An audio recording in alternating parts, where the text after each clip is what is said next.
Jesus Christ the Sovereign King reigns TV iguhaye ikaze. twongeye kubasuhuza tubifuriza umugisha w'Imana, mwebwe abongeye kubona akanya ko kudutega amatwi no kureba porogaramu zacu nyuma y'igihe kirekire tumaze tutabonana. Hashyizemo amezi yenda kugera kuri 5 cyangwa se arengaho gatoya, hanyuma igihe twakora ikiganiro cyacu kibanziriza icya nyuma. Tukaba rero dushimiye Imana yaturinze muri icyo gihe, ikaba yongeye kuduha kubasha gutuma iki kiganiro kukibategurira, kuko tubona ari iby'ingenzi cyane. Dushimiye Imana yaturinze, dushimiye Imana namwe yabarinze. Tukaba tunayituye iyi porogaramu kugira ngo abe ariyo itubera umuyobozi, kuko ibyo dukora byose tubikora kugira ngo tuyinezeze kandi twuzuze umuhamagaro wacu yaduhamagariye muri iyi si. Nk'uko bisanzwe muri kumwe na Letitia, umwana w'Imana wavukiye mu Rwanda. Mu by'ukuri iyo twese tuvuka tuba turi umugisha ku bihugu byacu, kandi hari icyo Imana iba yateguye kugira ngo tugihindure mu mateka y'ibihugu byacu, mu bisekuruza byacu tuvukamo. Iyo tutabikoze tuba twahushije intego y'ubuzima bwacu.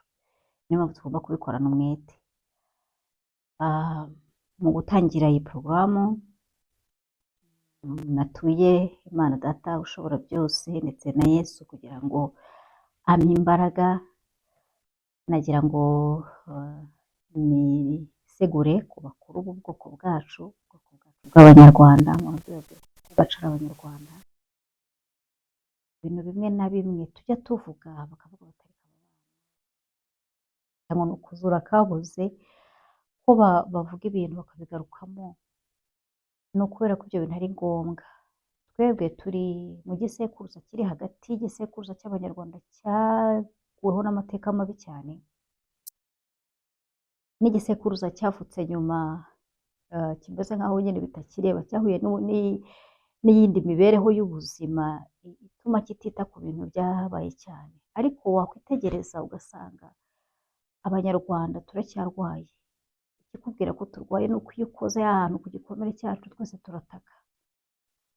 Ariko kandi turi no gukira. Twanabishimira Abanyarwanda bose, buri wese kuri wese agira uruhare rwe. Ikikubwira ko abana bafite agaciro mu rugo ni uko batangira gusubizanya. Umwe yavuga ati iki ni icyanjye, n'undi avuga ati iki ni icyanjye. Iyo abantu batangiye gusubizanya baba batangiye gukira, na buri wese akumva nyine ko yisanga mu gihugu, kuko buri gihugu kigereranywa nyine nyina w'abantu. Ubushize rero nakoze ikiganiro gikora mu ndimi ebyiri, cyari ikiganiro ku mateka yacu. Hanyuma mbona reaction z'abantu benshi bagize icyo bakivugaho kandi bakora ku buryo bingeraho.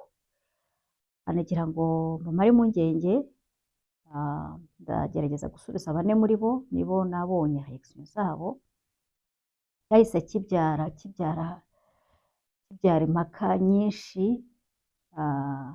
kandi ntabwo byabura, kuko ntago amateka agendera ku cyo umuntu atekereza ku giti cye, ahubwo amateka ni amateka nyine ntawe ugiye cyahinduraho. Niyo mpamvu dusaba buri wese kuyumva ko ariko kuri nyine. Kuko nabibabwiye turi igisekuruza kiri hagati aho, ntabwo dushaka yuko abakuru bari imbere yacu bazadusigira ibintu bidahambuye, bigihambiriye, abantu batumva, abantu bagitukana, abantu bagifata ibintu bitari ukuri, cyangwa se bakumva ko ukuri kujyanye n'uko bo babyumva cyangwa uko imiryango yabo ibyumva. Ukuri ni ukuri, ntabwo guhinduka. Hanyuma rero ko nabibabwiraga, hari abantu 4, ni 4 muri bo nafashe nifuza kugira icyo mvugaho ku byo bavuze, kuko nyine dushinzwe guhora dutuma ukuri gushinga imizi, dukubagarira. Umwe muri bo ni umukobwa mwiza cyane w'Umunyarwanda ukora ikiganiro cyitwa You&I Talk Show. Nabonye umwana w'Umunyarwanda ushyira amaboko hejuru akakizunguza, ndavuga ni umukobwa ashobora kuba afite liberté muri we, ashobora kuba azi kubaho. Yicara ku meza atangira kuvuga ibya UN mapping report yarangije, numva arahamagarira abantu kwica abandi. ikiganiro yakoze ariho arya umugati anywa n'amata agiye kumva numva bivanzemo amaraso, arimo arahamagarira abantu kwica abandi, bati mwitegure mu majyaruguru kugira ahamagarira amoko ibyo aba yaje kwita amoko bitari n'ukuri, biriya bintu tugomba kubirekera abakoloni ntabwo ari ibyacu. Ubwo rero uko byaje kugenda hari ababyisanzemo ariko bakomeza kubiha imbaraga. Uwo mwana w'umukobwa rero yize numva arimo aratukana, atuka ababyeyi bamuruta, ndangije ndavuga ariko se uyu mwana w'umukobwa yigiye koko, ubu ni bande bamwigishije? Ntabwo azi neza yuko umurimo wo kutavuga rumwe n'ubutegetsi ari umurimo wiyubashye cyane. Ntabwo twigeze twigishwa abanyarwanda, hari ibintu bimwe tutigishijwe, ariko kutavuga rumwe n'ubutegetsi ni umurimo wiyubashye ku isi yose, kubera yuko uzitegereza ahantu hose batiri ntabwo ijya itanga umuriro ifite ka kamenyetso ko guteranya gusa. Batiri iteka ryose bifite akamenyetso ko guteranya no gukuramo. Umuntu rero utavuga rumwe n'ubutegetsi aba ameze nk'akamenyetso ko gukuramo, nabwo bufite akamenyetso ko guteranya. Ni ukuvuga ngo kugira ngo butange imbaraga hagomba kuba utwo tumenyetso twombi tugomba kuba duhari. Buramutse butamufite bwaba bumeze nk'ufite akamenyetso ko guteranya gusa, ariko iyo bumufite buba bufite akamenyetso ko guteranya no gukuramo. Ibyo bintu bitanga umuriro. Aba ameze nk'umuntu ufite ikirombe akajya atera amatafari, n'ubundi amatafari bayatanga bayatera. Hanyuma rero ubutegetsi nabwo bukicara bukamufata, bugafata abayede bashinzwe kwakira ibyo bitekerezo, bukubaka bugakosora, atera bwubaka, atera bukosora, atera bwubaka bukosora, bikazanira ubutegetsi bwiyubakiye inzu yabwo bukigiramo butavirwa, kandi agasigara nta kirombe afite.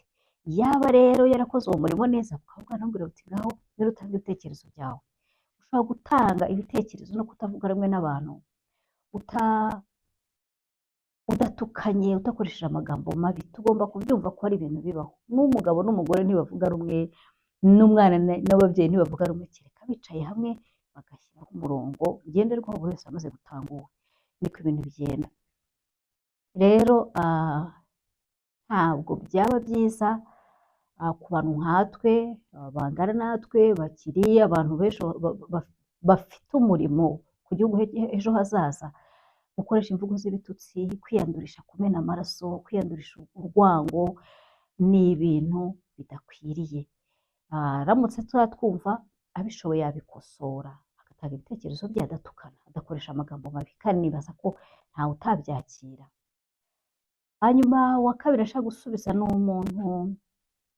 umubyeyi witwa Iluminata, nawe yagize atya akora lisite y'abantu barokotse jenoside barokotse jenoside yo mu 1994 muri Mata. Akora lisite y'abantu bapfuye, arangije atumaho ati abarokotse muri impumyi ntabwo mureba. Oya, usibye ko abo bantu bajya gupfa ntabwo nari mpari, ariko nanjye numvaga ari ikintu namubaza, ni ukubera iki abantu mwese mushaka gukora ibikorwa byo kurwanya ubutegetsi, nta nubwo ari ukutavuga rumwe n'ubutegetsi, mushaka gufata abana barokotse jenoside muri Mata 1994 kugira ngo mubabwire ngo nibaze mwiyunge, mubakoreshe rimwe na rimwe mukaba mwatubaho no mu makosa ajyanye yemwe n'ibintu n'Imana ubwahita twemerera, kuko abantu iyo badafite ubumenyi, ijambo ry'Imana riravuga ngo barapfa.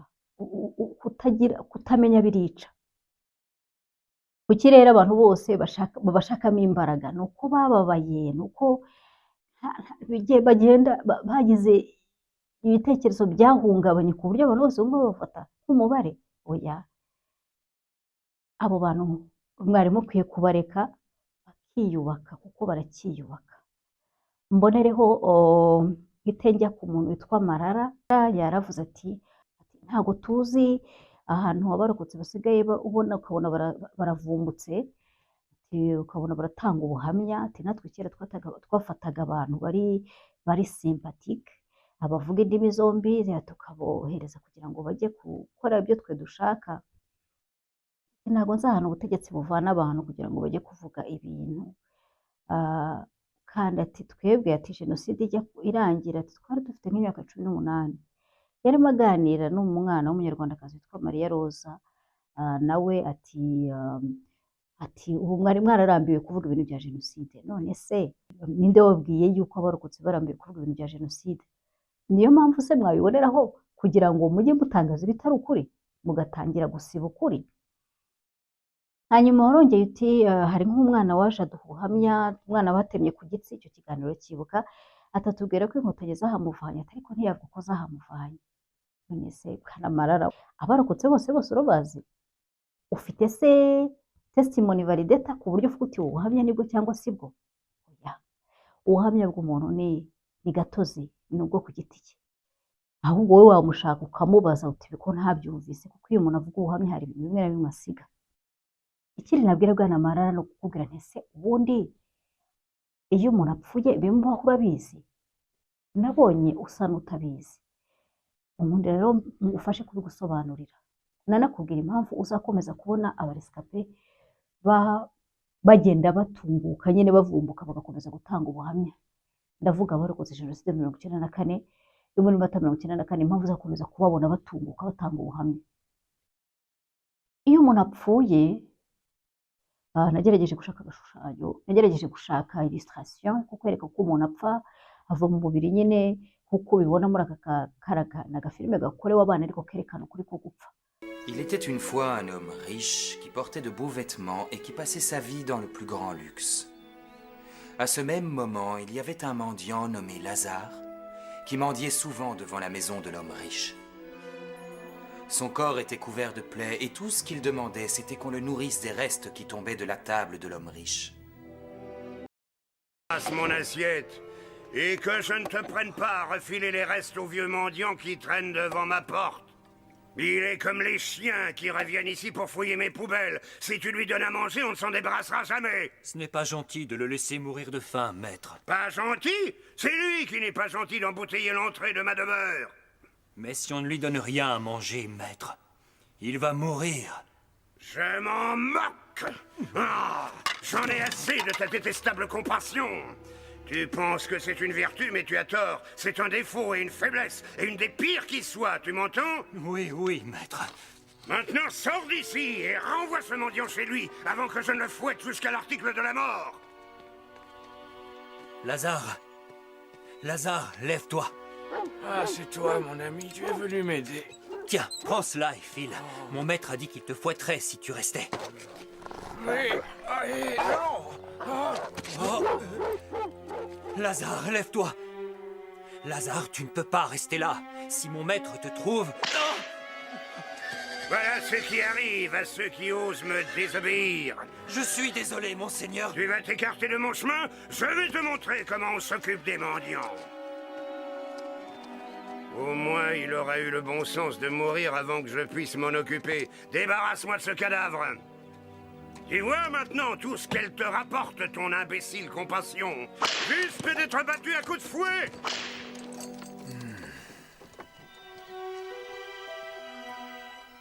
Viens avec nous, Lazare. On t'emmène.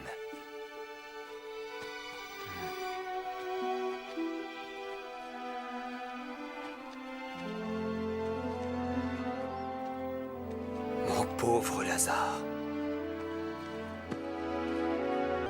Ya! Ya! Ya! Aïe! Oula, sale bête! Attention, oula! Ah!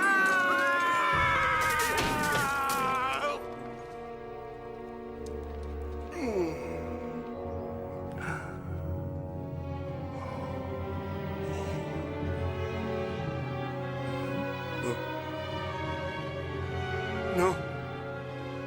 Non! Non!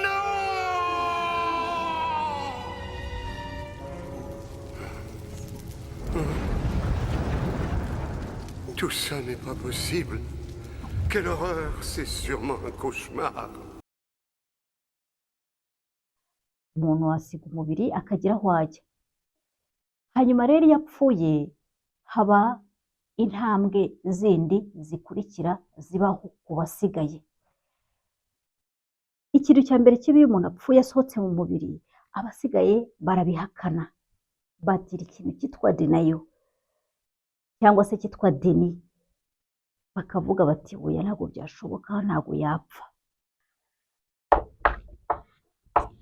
Iyo bamaze guhakana ko umuntu yapfuye baramukoraho bakamubona bakemeza ko yapfuye, bakagera igihe nyine bakabona ntabasubiza, bakarira bakamuhindukiza bakamubwira bakabona ntabasubiza, bakinjira mu rwego rwitwa acceptation.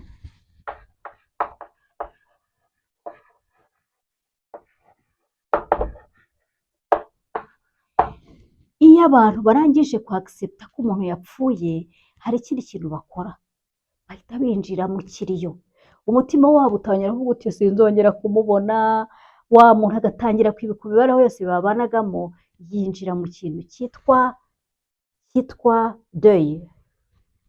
Iyo abantu barangije kwinjira muri deuil abandi baraza bakabafasha, bakajyana umuntu ahantu bakemera ko batazongera kumubona, hanyuma bakaguma muri deuil kugeza igihe abandi bantu bagenda bagatangira kwinjira mu buzima.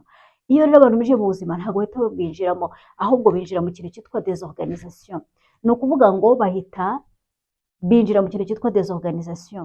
Ni ukuvuga ngo batangira kuvuga ati n'ubundi nta kintu bimariye, n'ubundi wakwipfira nanjye, n'ubundi agafata ibintu yari afite akabitanga, agatangira gusesagura, agatangira gukora ibintu nabi, ukaba wamureba ukagira ngo yasaze ariko ntabwo aba yasaze.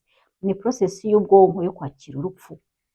Désorganisation rero umuntu ayitindamo akurikije umubano yari afitanye na mugenzi we, akurikije uko yumva ibintu byagombaga kugenda, akurikije uko yumva azakira ubuzima bushya, aguma muri désorganisation kugeza igihe ubwonko buzageraho bukavuga buti ariko uzi ko hariho abandi bantu, uzi ko ngomba guhaha, uzi ko ngomba guteka, uzi ko ngomba gufite abana bo kwitaho, uzi ko ngomba kwitaho, uzi ko ngomba kwiga, ubu se nzabaho nte? Agatangira kwibaza ibibazo bijyanye n'ubuzima bisanzwe, noneho ubwonko bugahita bukora ikintu cyitwa kwinjira mu cyo bita réorganisation, burongera bukisubiza ku murongo.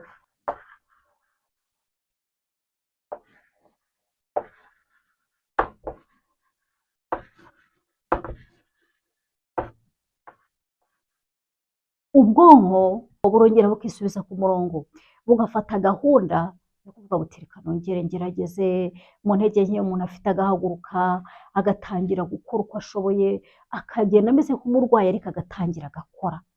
Ubwonko buba buri gukira, ariko n'izo nzira bucamo. Iyo birangiye umuntu aratangira akabona inshuti nshya, akabona ubuzima burashoboka, ba bantu badahari agatangira agashaka izindi nshuti, agatangira gukora ubundi buzima abandi bantu badahari, agatembera, agasohoka, akabaho ubuzima bundi bw'ubundi buryo, babyita intégration.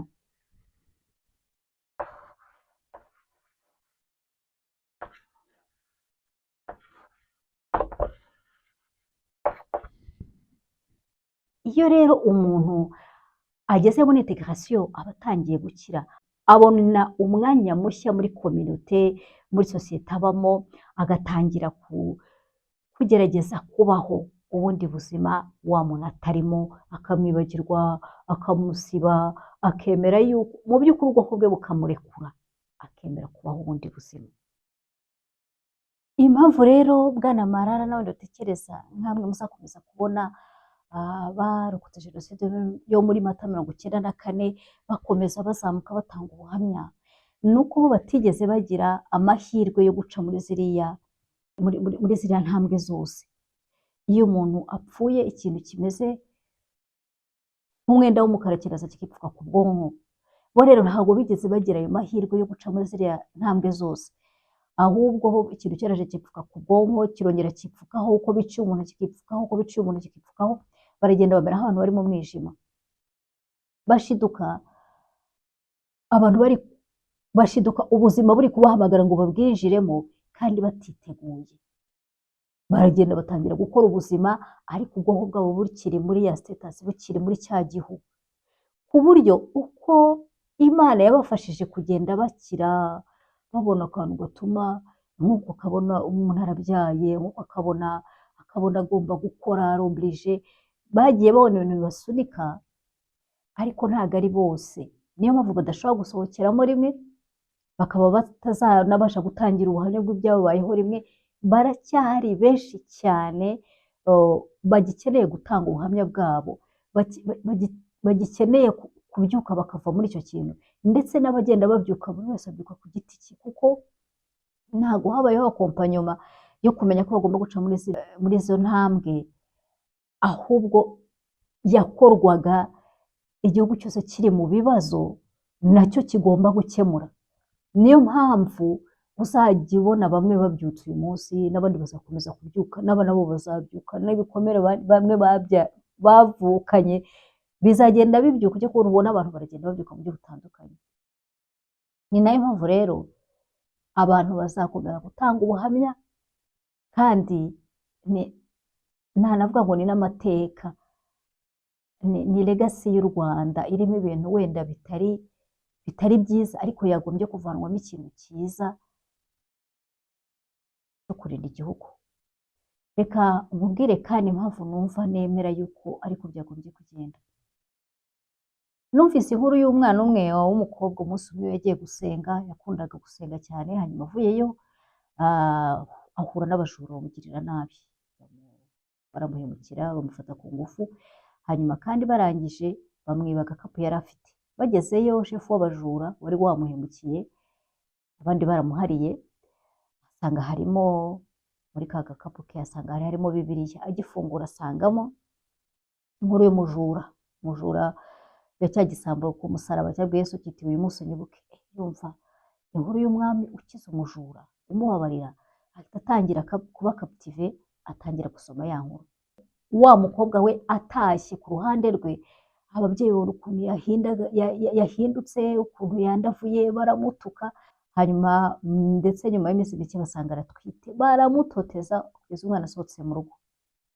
Aragenda ashaka umuntu nk'uko yakabaye umuzunguzayi, atangira kwishakira ubuzima, ashaka akazu ke, abyara umwana amubera umunezero, umugore atangira kubaho muri ubwo buzima. Kera kabaye wa mujura yaje gukizwa arihana. Buriya ntabwo Imana ijya ituma dukora nk'Isawuli, ni ukuri kwihana tukava mu bibi, ntabwo Imana ishobora kureka kugukuza ku rwego rusumba ku rugo wari uriho. Yabaye umupasiteri ukomeye, umubwirizabutumwa w'igitangaza, aza kuza no kuvuga ubutumwa mu karere nk'uko haba hashize imyaka wenda tugereranye nk'itanu.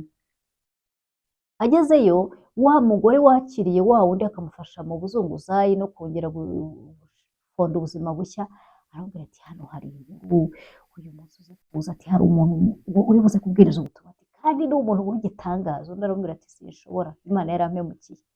Hari situwasiyo ugishije tubaho tukavuga ngo Imana yaraduhemukiye, ariko burya buri gihe Imana iba ifite impamvu, nuko twe tudafite amaso nka yayo. Umukobwa wa mugore yaje kumwenyegana aramubwira ati amafaranga wari gukorera uyu munsi ndayaguha, ariko ngo tujyane. Utaremera barajyana.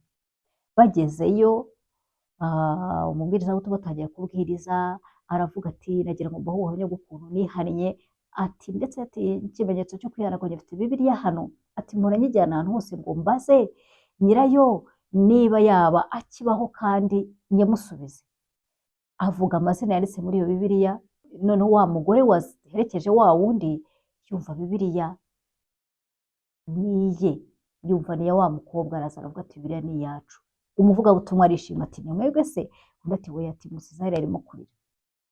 Yaje ahita amubwira ati mubwire aze anyitabe. Araza rero aramwitaba, hanyuma hageze aramubwira ati madamu mwarashatse se? Undi ati oya. Ahita apfukamira ati babarira icyaha nagukoreye. Ati kuva nakora kiriya cyaha nahise nemeza ko ntazashaka kugeza mbonye nyiri Bibiliya. Ati none nigutegereje. Ayahamagara abavugabutumwa bari bahari, ati muze mudusezeranye bitabo bashyingira, mbonye umugore wanjye. Arangije nyuma ibyaraga amarira bihinduka umunezero, arambwira ati singutahana, genda ubwire mu rugo muri weekend itaha nzaza gusaba, nkahita ntusubiza mu isezerano uko bikwiriye. Uko niko byagenze, ibyari umubabaro bihinduka umunezero. Nanjye nakomeje kwibaza impamvu abana b'Abanyarwanda baciyemo kabiri, bakangwa, bakigishwa kwangana. Nawe rero ufite abana babiri bakigishwa kwangana, bituma nza kubona umunsi nahawe ubusobanuro, namenye ko uko biri kose u Rwanda rwaje kuba kandi rushobora kuba igikoresho cyo kurwanya ibyo rwaciyemo, rukabera Afurika umugisha n'isi umugisha. Ibyari byatubereye ibibazo tukabivanamo imbaraga zo gukora ibintu bitazibagirana mu mateka y'Abanyafurika, kuko ukurikiye amateka yabo abenshi barababajwe n'uko byapfukiranywe. Ndumva aricyo nakubwira ku bijyanye n'icyo twari twavuze, n'icyo wari wavuze ku kiganiro twari twakoze, kandi nyabuneka twese reka amateka tuyagire ayacu, tuyagire ikintu cyo kuvanamo umugisha no kubera abandi umugisha, aho kugira ngo abe ibintu byo guhora dusitaraho hadutongana dupfa ubusa, ahubwo tuyakuremo imbaraga, kandi ikitari cyiza tukireke. Hari ibintu ntumva ntemeranya n'Abanyarwanda, mbere yo kuvuga ngo ifu rishinjagira ishira, kuki se imvura yagiye kwivuza igashinjagira idashira? Ninde ufite inyungu cyangwa se igihombo mu gushira kw'imvura? Twagombye kwivuza tugakira, tugafata umwanya tugakira, bya bintu byakadutsikamiye akaba ari twe tubitsikamira. Ikindi cya kabiri nagira ngo nkumare impungenge, ntago ubutegetsi bwigeze buza kutureba, ahubwo ni twebwe tubushaka. Ibintu navuze nta kintu na kimwe gishya, ni ibintu nasohoye muri iki gitabo. Iki gitabo kimaze imyaka 14, cyujuje imyaka 14, cyasohotse muri Kamena mu 2011. Rero ntabwo ibyari birimo ari bishya. Ibiramambu nababwiye bike kubw'umwanya twari dufite. Ubundi ijambo jenoside ryakoreshejwe bwa mbere na Perezida Kayibanda muri disikuru za 1963 za 1960. Ni ijambo yagarutseho cyane, aha hantu harimo amadisikuru ye menshi. Hanyuma harimo amadisikuru ya Habyarimana. Hanyuma mu bindi nagombaga kubabwira nuko jenoside ntabwo ari akanyoni kamanutse ngo kikubite gutya ku Rwanda, oya.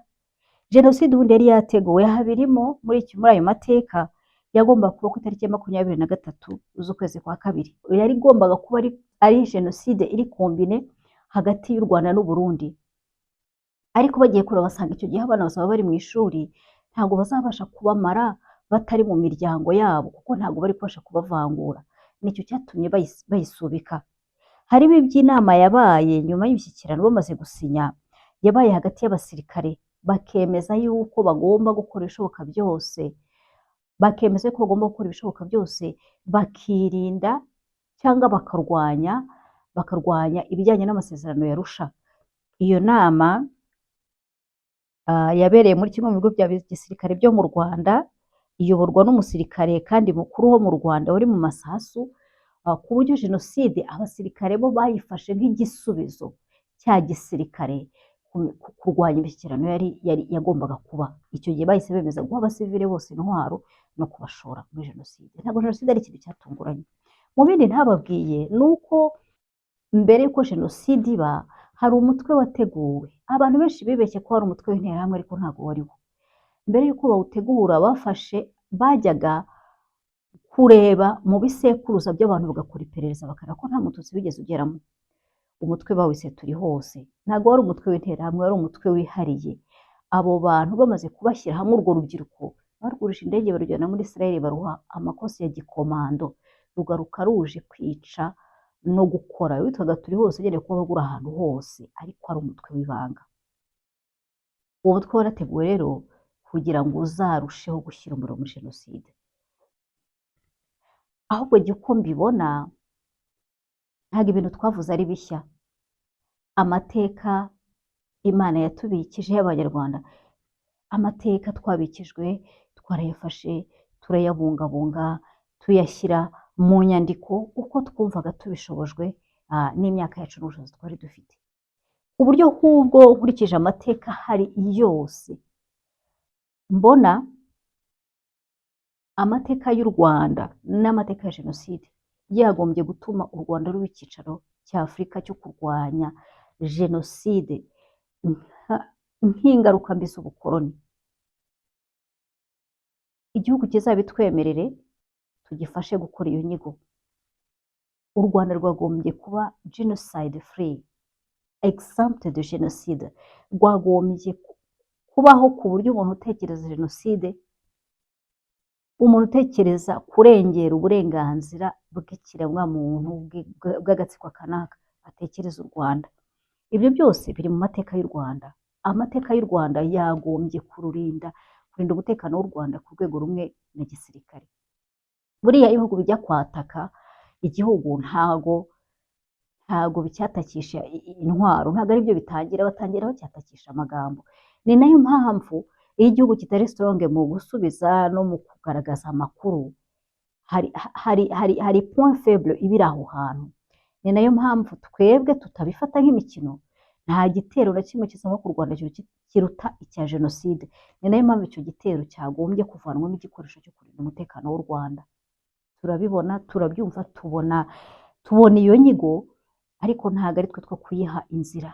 Abakuru bashinzwe kubitekerezaho nibabibona bikwiriye bazatubwire tubikore, kubera yuko amateka y'u Rwanda aratureba, kandi no gufasha ibisekuruza bizaza kubaho mu kuri no mu bintu bitarimo kugoreka kugendeye ku bitekerezo y'abantu gusa. Birashoboka kandi ni na ngombwa. Mu gusubiza iki gice, nagira ngo nsubize uwundi muntu, umwana wa Felicien Kabuga, watanze ikiganiro. Nk'umwana w'umunyarwanda wese nkurikije indangagaciro z'abanyarwanda, ndamushimira yuko yagize ubutwari bwo kuvuga umubyeyi we neza, kuko burya so niyo yahemukira abandi wowe bakugirira neza. Nta nshingano ufite yo kumubona nk'uko abandi bamubona, ushobora no kuzarinda urwana ukarinda ugeza gupfa, kuko ni uburenganzira bwawe nk'umwana. Ariko hari ikintu wavuze tutemeranyaho, ikintu kigira kiti: mu by'ukuri ngewe ibyo numva kugeza n'ubu bamufite ishusho nziza. Nta n'imwe numva umuturage bamubaza icyo atekereza ku mubyeyi wacu ngo amuvuge nabi. Abamuzi bagize chance yo kumenya bose amuvuga neza, cyane cyane abaturuka mu karere ke ko bamuzi kurusha abandi, kubera yuko umubyeyi wacu ni umuntu wakundaga, nk'uko nabivuze, umuryango we, akunda abana be, ariko yakundaga n'abanyarwanda, ku buryo ni umuntu waturutse hasi yivanye mu bukene yigeza ku majyambere, ariko ashaka ko ayo majyambere agera no ku banyarwanda. Niyo mpamvu rero yari afite ibikorwa mu karere yaturukagamo, yari afite imirima y'ibyayi, yari afite uruganda rw'ifarini tujuru mu karere yakomokagamo. Ibyo bintu rero byatangaga akazi, bikaha abantu akazi, bigatuma abantu nyine bamukunda, bavuga ati uriya aratwibuka. Donc yari afite ako kantu ko kuvuga ngo ndashaka kwiteza imbere, ariko ndateza imbere na bene wacu. Rero nakongeraho yuko we na murumuna we witwa Nyanjobe Jean Baptiste bari barashinze ishuri rya segonderi nawe tujuru Rushaki, n'ubu ngubu rikiriho dayeri, rikomeye, ishuri rikomeye rwose. Abanyarwanda baturuka mu mpande zose bajya kuryigamo. Yarashinze ishuri ryo kugira ngo urubyiruko rwige rutere imbere. Umubyeyi wanjye yashakaga iterambere ry'abanyarwanda. Ntabwo nzi imyaka ufite, ariko numvaga nakubaza nti se waba waramenye neza ko ibyabereye iwanyu mu cyumba cya so wanyu byamenyekanye mu banyarwanda? Byaramenyekanye, ndetse n'igikoresho yakoresheje yiyambura ubuzima bahise bagitirira izina rye. Sinzi imyaka ufite, ariko byaramenyekanye, bisohoka mu cyumba bijya hanze, bijya mu Rwanda. Yiyambura ubuzima byamenywe n'abanyarwanda yuko yiyambuye ubuzima kubw'ibinyabubasha. Abatabyemera ntabwo turi bubitinde, ariko twe turabizi ko ari ukuri. Ni amateka amaze igihe, ariko byaramenyekanye ko ari ibinyabubasha byamusabye ubuzima, kuko atari yakurikije amategeko yabyo byari byabategetse igihe bibaho ubutunzi. Yitwaga Nyanjobe, kandi igikoresho yakoresheje yiyahura nacyo ni uko bakize. Ni amateka amaze igihe, ariko ntago twe twayasibye, kuko umubyeyi wawe waje gukomeza kugendera mu murongo, yaje guhabwa poromosiyo yo kumena amaraso y'abanyarwanda.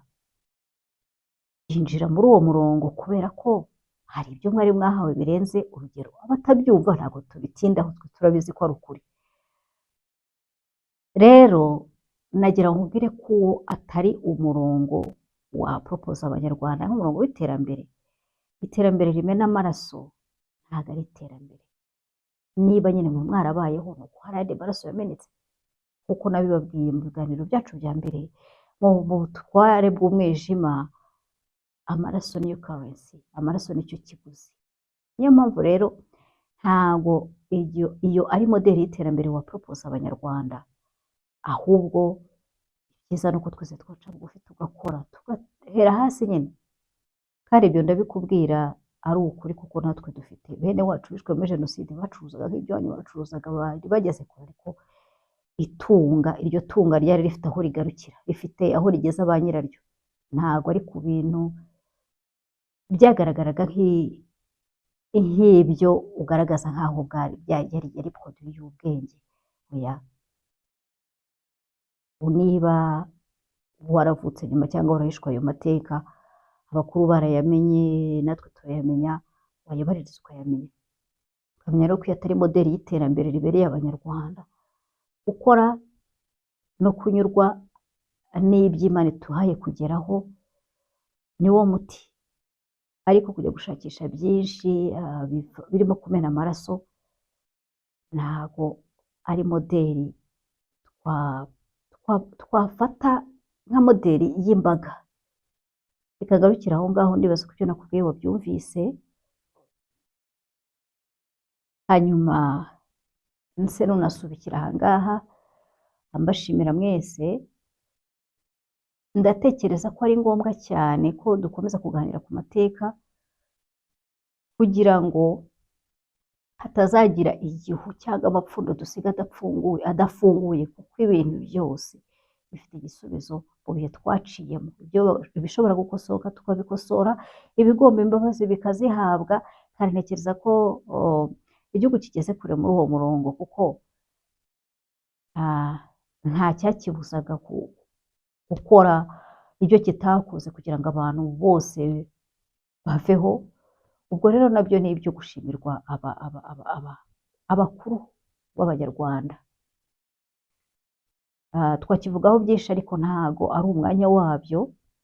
Gusa reka tubishimire Imana, kandi Imana ibahe umugisha. Udakora nta kosa, ni ukuvuga ko ukora kosa. Imana iduhe nk'imbaga kugenda dukura, ku buryo tubasha kumenya agaciro ibyiha agaciro. Murakoze. Mu gice cya kabiri cy'ikiganiro aho nagira ngo tuganire ku bijyanye n'ubutegetsi n'inshingano ndetse n'ubuyobozi. Imana ibahe umugisha.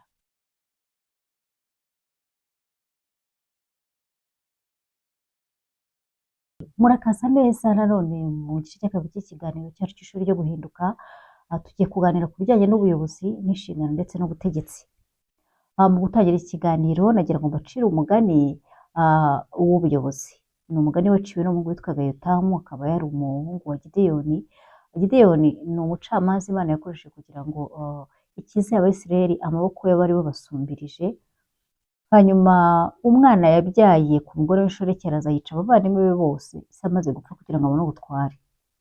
Murumuna wabo umwe wabashije kurokoka, rero aramuvuma. Arangije kumuvuma, muciriye umugani. Tuwusanga mu gitabo cy'abacamanza mu gice cya 9 mu murongo wa 8.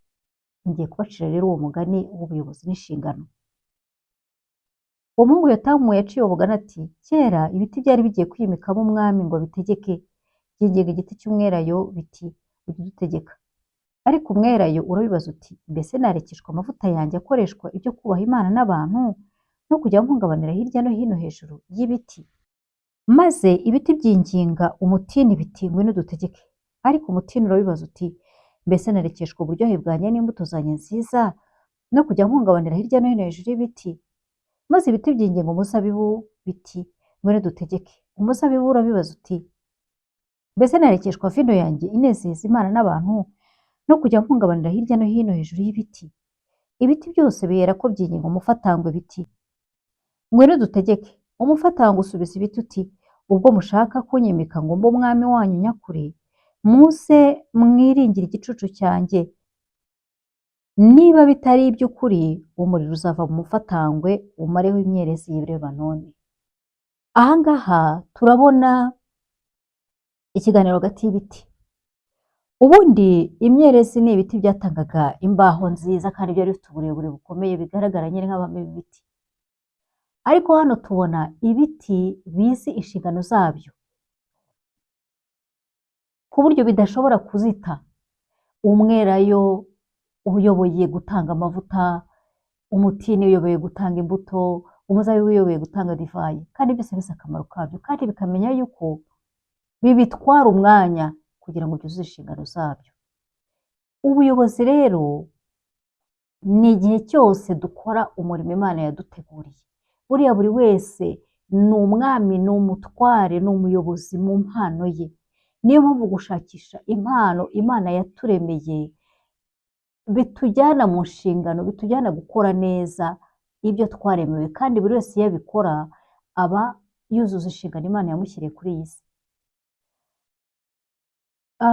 Ikintu kimwe cyica sosiyete y'iki gihe cyangwa uko ibintu byaje kugenda ni uko tujya kwiga ibintu bitaturemewe twebwe kugira ngo dukore ibintu twize atari ibintu twaremanywe.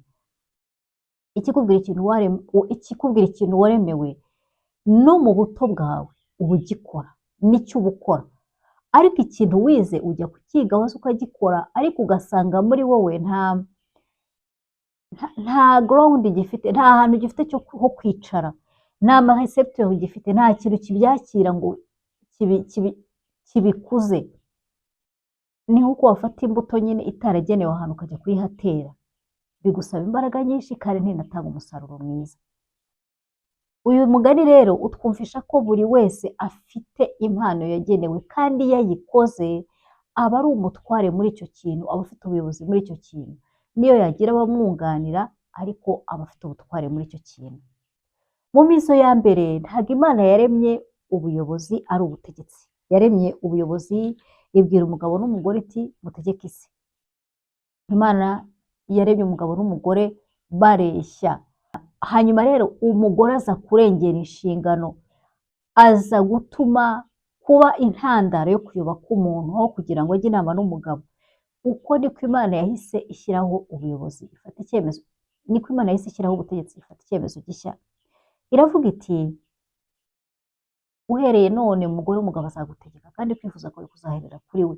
Byari bizanye n'umuvumo, ariko Imana byabaye ngombwa ko iha buri wese inshingano kugira ngo buri wese akore ibyo yari agenewe, kubera yuko bari bananiwe gucunga kwigenga Imana yabahaye. N'ijambo ry'Imana riratubwira ko n'amategeko ndetse n'abakwiye gutinya ubutegetsi ari abantu batazi gukoresha kwigenga kwabo ngo bagukoreshe ibintu byiza. Ariko reka natubwira ngo niba umuntu akora ibintu byiza ntabwo atinya ubutegetsi. Ubutegetsi rero bwaje gushyirwaho kuri uwo muzo wa mbere umwana w'umuntu amaze gucumura. Ubundi ubutegetsi n'ubuyobozi bitaniye hehe? Reka nkwereke iki gishushanyo urahita umenya uko ubutegetsi n'ubuyobozi bitandukanye. Ubusanzwe ubutegetsi ni itsinda ry'abantu cyangwa se abantu bumva bafite izo mbaraga, bakaza bagatanga umurongo ngenderwaho. Mose, umwe mu bategetsi cyangwa mu bayobozi bigeze bakomera cyane ku isi, yagaragaje ikibazo cyo kutagira ubutegetsi. Yaraje avuye kwakira amategeko, murumuna we Aroni yari yasigiye abantu, yabaretse bakora ikigirwamana, kandi byari ibintu birakaza Imana cyane. Arangije aramubaza ati aba bantu bakugize bate kugira ngo bemerere gukora icyaha kingana gitya, bikaba bigiye gutuma tuba urw'amenyo mu baturanyi bacu? Ni ukuvuga ko kubera ko haje kuba abantu benshi muri sosiyete badafite umurongo ngenderwaho cyangwa badashaka kuwukurikiza, bagomba kuwuhabwa kandi bakabwirizwa kuwukurikiza, kuko iyo bitabaye baba urw'amenyo mu maso y'abaturanyi babo.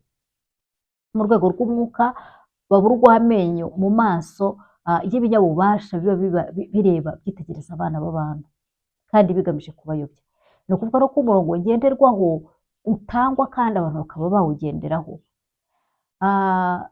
Hanyuma rero Imana nayo yaje kugaragaza ubutegetsi ikunda. ibigaragaza ibibwira Aburahamu, iravuga iti ni gute nahisha Aburahamu kandi azategeka neza abo mu muryango we akabatoza gutinya Imana. Ku Mana ubutegetsi bwiza ni ubutoza abantu kuyimenya, kuko ibintu byose dukora bitarimo kubaha Imana bihinduka ubusa mu maso yayo, birangira nta musaruro urambye bizagira, kuko Imana y'ikibidushakira ni uko dusangira nayo, tuzasangira nayo ubuzima bw'iteka. Ubutegetsi rero bwaje kuba ikintu Imana ishyigikira, ndetse bijya mu ijambo ryayo iravuga iti mwubahe ubutegetsi bwose bw'abana b'abantu. Ntabwo ari ubutari bw'abana b'abantu kuko nabwo buriho, ubw'abana b'abantu, kubera ko ngo Imana yahaye isi abantu. Ni ukuvuga rero ko igihe abantu bose bari gukora umurimo wo gutegeka isi, umurimo wo kuyobora isi, baba bari mu nshingano Imana yabaremeye. Nguko uko twasobanura ubutegetsi n'ubuyobozi mu mboni y'ijambo ry'Imana. Tubikoreye iki? Kuvuga ngo uko turi kose, abo turi bo bose, dufite impano twazanye mu isi, tugerageze kuyishakisha, bityo igihe tuzaba turimo tuyikora neza, twemerewe no gupfukama tukabaza Imana tuti wandemeye iki? N'iki cyatumye uzana mu isi kugira ngo ntibemo umuyobozi? Iyo rero ukoze inshingano yawe biba bihesha Imana icyubahiro, uba uri gukora umurimo wawe. Baba abayobora ubwo baba bafite iyo mpano, baba bakora ibindi baba bafite iyo mpano, buri wese afite impano ye. Kimwe mu bintu byanduje cyane mu buzima ni ukuba njyewe ukabwira sosiyete yuko ibyo bakubonamo atari byo, kuko sosiyete yo igira ibintu bita amasayikozi, cyangwa se n'ibintu bigenda byisubiramo, cyangwa igashaka kuguha ishusho y'ibyo iwanyu bakoraga cyangwa se ibyo yamenyereye. Ntabwo iba ishaka ikintu gihungabanya umutekano yo yetablishije. Niyo mpamvu rero Imana yo ntabwo ari uko ibibona, buri wese agomba kuba we agashakisha icyo yaremewe kandi akagikora neza. Iyo tubikoze tuba duhesha Imana icyubahiro. Imana ibahe umugisha. Nawe mu kiganiro cyacu gitaha mwari kumwe na Letitia, umwana w'Imana wavukiye mu Rwanda. Naho ubutaha.